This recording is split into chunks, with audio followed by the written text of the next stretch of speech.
नमस्कार मेरी सभी सखियां, सहेलियां, माताएं एवं बहनें।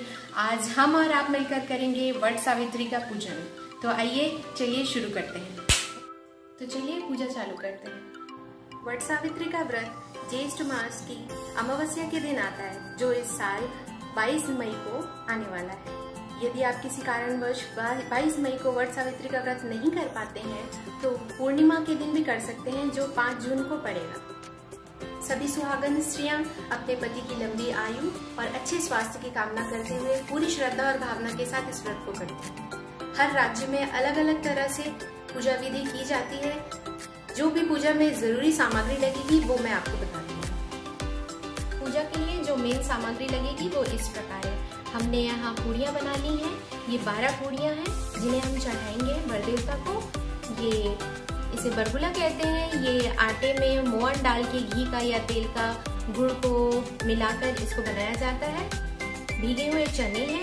हमने यहाँ फल लिए हैं, 6 प्रकार के फल लगते हैं, तो ये 5 प्रकार के फल हैं। और ये बरगद का फल स्वरूप बरगुला बनाया है, तो ये 6वां फल है। कुछ ड्राई फ्रूट्स लिए हैं हमने चढ़ाने के लिए। यहाँ पे मैंने एपन लिया है। एपन जो है वो रात को हम थोड़ा चावल भिगाकर रखते हैं, फिर उसे सुबह पीस कर उसमें थोड़ा हल्दी मिलाकर ये एपन तैयार करते हैं। हमने कुछ पुष्प लिए हैं चढ़ाने के लिए। कुमकुम, हल्दी, चावल, मौली धागा। ये कच्चा धागा है जिसे हम वर देवता को चढ़ाएंगे और गौरा मैया को चढ़ाएंगे। जनेऊ है भगवान गणेश जी को चढ़ाने के लिए। दीपक रखा है हमने। कपूर है, जल है अर्पित करने के लिए। ये कच्चा सूत है जिसकी हम फेरी लगाएंगे। श्रृंगार का सामान है, नारियल है और ये कथा की पुस्तक है। ये बांस की पंखी है जिसे हम वर देवता को चढ़ाएंगे। ब्लाउज पीस है, मेहंदी का कोन है जिसे हम श्रृंगार के साथ भगवान को अर्पित करेंगे।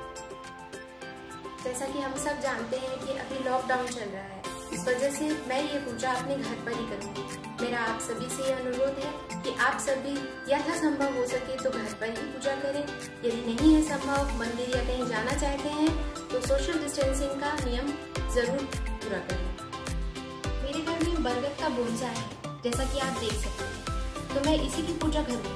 अगर आपके पास इस तरह का कोई बोनसाई घर पे नहीं है तो आप व्रत के 1 दिन पहले किसी को भी भेजकर बरगद का डंगाल या छोटी सी डंगाल उसे तोड़कर ला सकते हैं और इसे किसी भी गमले में मिट्टी में अच्छे से दबाकर पानी डालकर आप रात भर के लिए रख सकते हैं। फिर दूसरे दिन आप उसकी पूजा कर सकते हैं। यदि वो भी संभव ना हो तो आप एक बरगद का वृक्ष का चित्र बना सकते हैं कागज पर और उसकी पूजा कर सकते हैं। जब भी हम कोई पूजा करते हैं तो सर्वप्रथम श्री गणेश जी की पूजा होती है, इसलिए यहाँ गणेश जी का होना बहुत जरूरी है, जिसके लिए हमने यहाँ पर हल्दी और सुपारी गणेश जी के रूप स्वरूप हमने यहाँ पे रखी है।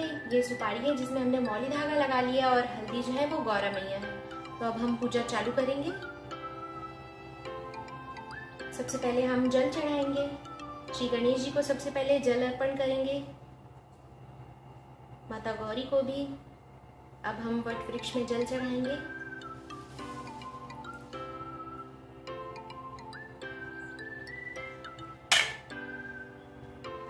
अब हम माँ गौरी को सबसे पहले हल्दी कुमकुम चढ़ाएंगे।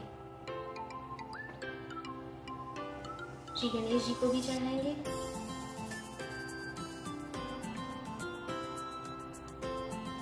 वर देवता को भी हम हल्दी कुमकुम चढ़ाएंगे।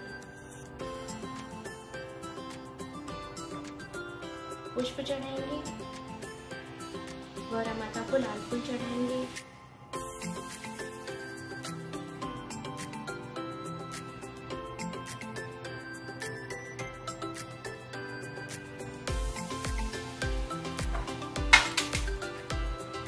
ये जनेऊ है हमारे पास जो हम श्री गणेश जी को पहले चढ़ाएंगे। ये कच्चा सूत होता है जिसको हम 12 बार ऐसे मोड़कर माता गौरी को चढ़ाते हैं और एक जो है एक माला इसे श्रृंगार स्वरूप अपने लिए रखते हैं, जिसे हम अंत में माँ गौरी से खुद एक दूसरे को हम माता गौरी को चढ़ाऊंगी, फिर खुद पहनूंगी। फिर ऐसे हम अदला बदली करेंगे 6 बार। 7वीं बार में मैं खुद पहनूंगी, क्योंकि हम अकेले ये पूजा कर रहे हैं इसलिए मैं माता गौरी से ये बदल रही हूँ। अगर कोई और भी हमारा साथी होता है या देवरानी जेठानी या सासू माँ होती है तो हम उनके साथ बदल देते हैं। यहाँ मैं अकेली हूँ इसलिए माता गौरी के साथ इसे बदलूंगी। तो हम इसे चढ़ा देते हैं। अभी हम वस्त्र स्वरूप मौली धागा चढ़ा रहे हैं गौरी मैया और गणेश जी को, और देवता को भी चढ़ाएंगे।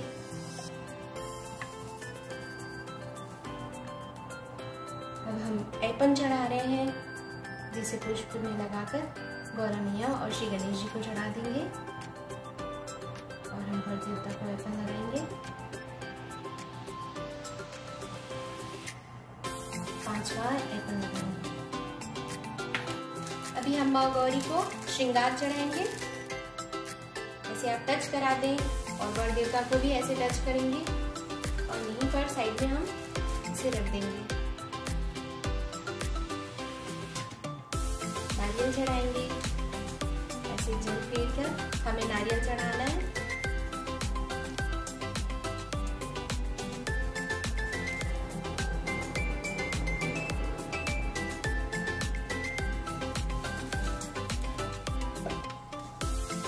अभी हमने ये पूड़ियाँ और बरगुला बनाया है, उसे चढ़ा देंगे। सभी चीजों को ऐसे भगवान को छुआकर हम साइड में रख देंगे।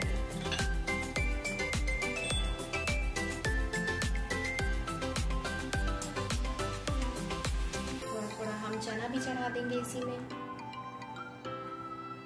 इस पूजा में चना का, भीगे हुए काले चनों का अपना अलग महत्व है। इसे चढ़ाना बहुत जरूरी होता है। अभी हमने ये जो फल लिए हैं इन्हें भी चढ़ा देंगे।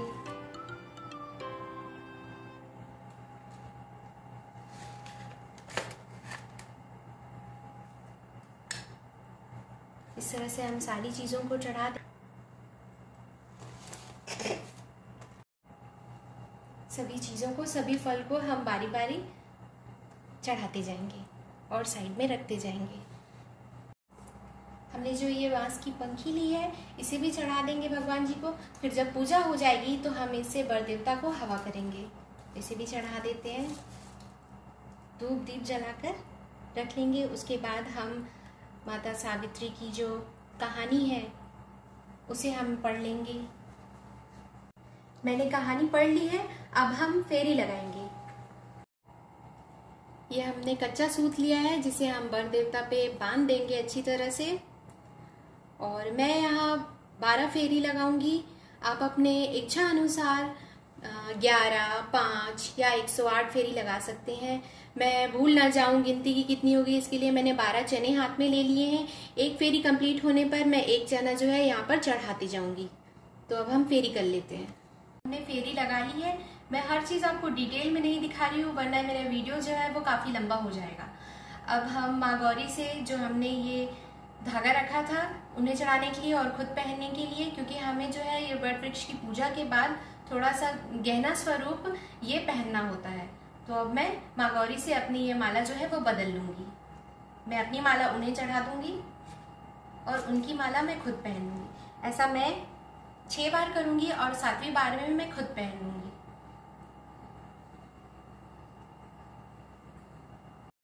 अब हम पंखी से वट वृक्ष को हवा कर देंगे। पूजा के पश्चात कई जगह पति को भी इससे हवा किया जाता है, फिर पति का आशीर्वाद देकर उन्हें प्रसाद दिया जाता है। तो आप सब भी ये चाहें तो कर सकते हैं। अब हम अंत में माँ गौरी को जो हमने सिंदूर चढ़ाया था उसे सुहाग के तौर पे माँ गौरी से लेकर अपनी मांग में हम अपने सिंदूर को लगा देंगे, और ईश्वर से हम प्रार्थना करेंगे कि वो हमारे घर परिवार में सुख शांति बनाए रखे, और हमारे पूजा विधि में जो कुछ भी गलती हुई हो उसके लिए हमें क्षमा करें। हर राज्य में अलग अलग विधि, पूजन विधि हो सकती है, पर मेन जो होता है वो है श्रद्धा। तो इसी तरह से अलग अलग त्योहार और उसकी पूजन विधि मैं आप सबके साथ में शेयर करते रहूंगी। तब तक के लिए आप सभी का बहुत बहुत धन्यवाद। तो जल्दी से मेरे चैनल को लाइक, शेयर और सब्सक्राइब करिए।